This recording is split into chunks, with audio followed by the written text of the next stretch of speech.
What is up, people? I just came back from Deadpool 2, and I have that review coming up for you guys next.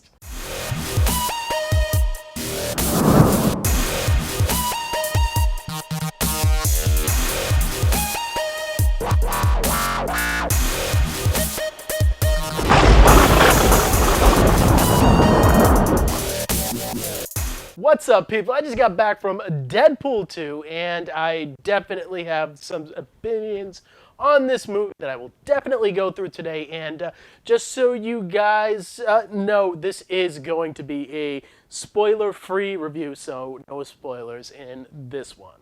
This movie was not directed by Tim Miller. This was actually directed by David Leitch, who directed Atomic Blonde and co-directed John Wick. And of course, it stars Ryan Reynolds, Josh Brolin, and Morena Baccarin. You know, when you think about the first Deadpool, you could really say that that movie really satirized what a typical superhero movie was. You know, it had a lot of typical superhero tropes that it really turned on its face and presented to us in a hilarious way. And that is something that I really like about that first movie.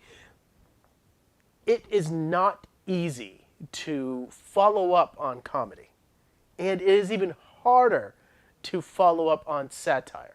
Almost impossible. So with the knowledge of that, David Leitch and his team here have really tried to give Deadpool a lot more of a heart, a lot more of a soul. Really, I wouldn't say heart. I would say they would try to give him a lot more of a soul. And that is because he is trying to protect this kid that Josh Brolin's character, Cable, is trying to kill for reasons that are obvious to us, but not obvious to the people in the film, even to Deadpool, really.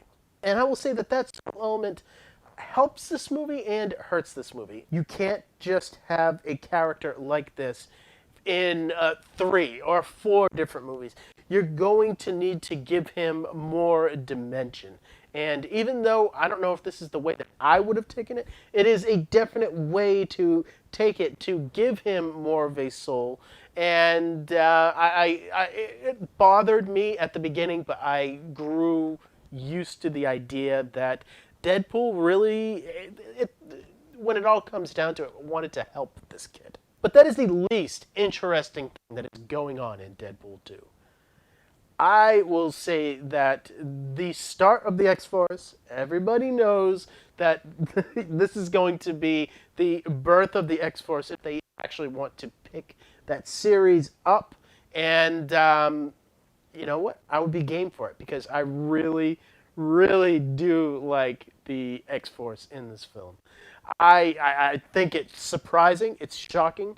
You will definitely be surprised what happens with the X-Force in this film. Trust me, trust me, trust me. That's all I'll say. And the person to really focus on as far as the X-Force goes is Zazie Beetz' character of Domino.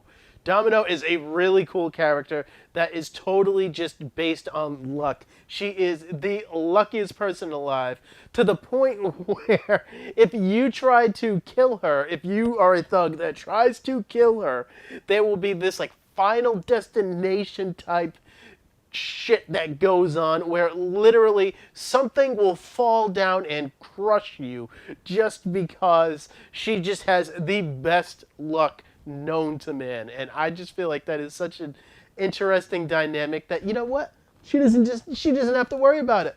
She can just sit here, twiddle her fingers, and you know something's gonna happen to you. You know, a car is just gonna come by and swipe you out, or an entire building's gonna fall down on you. Doesn't really matter because she can just, hey, she's lucky. Eh. This movie has some forced humor, but for the largest part of this film, it is very funny. And I will say that this is a comedy, because that's what I consider Deadpool 2, that actually goes into a movie that is funnier as the movie goes on. What about Josh Brolin as Cable?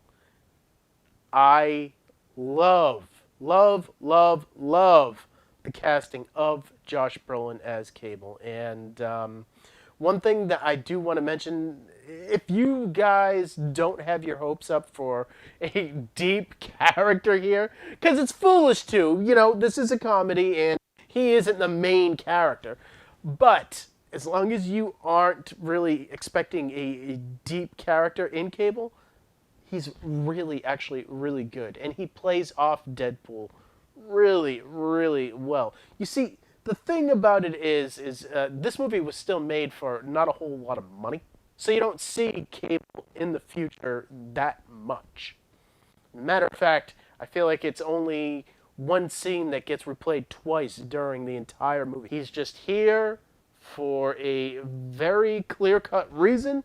That's what he's going to do, and that is it. That is all you need to even know about his character, and that's all you're going to get either.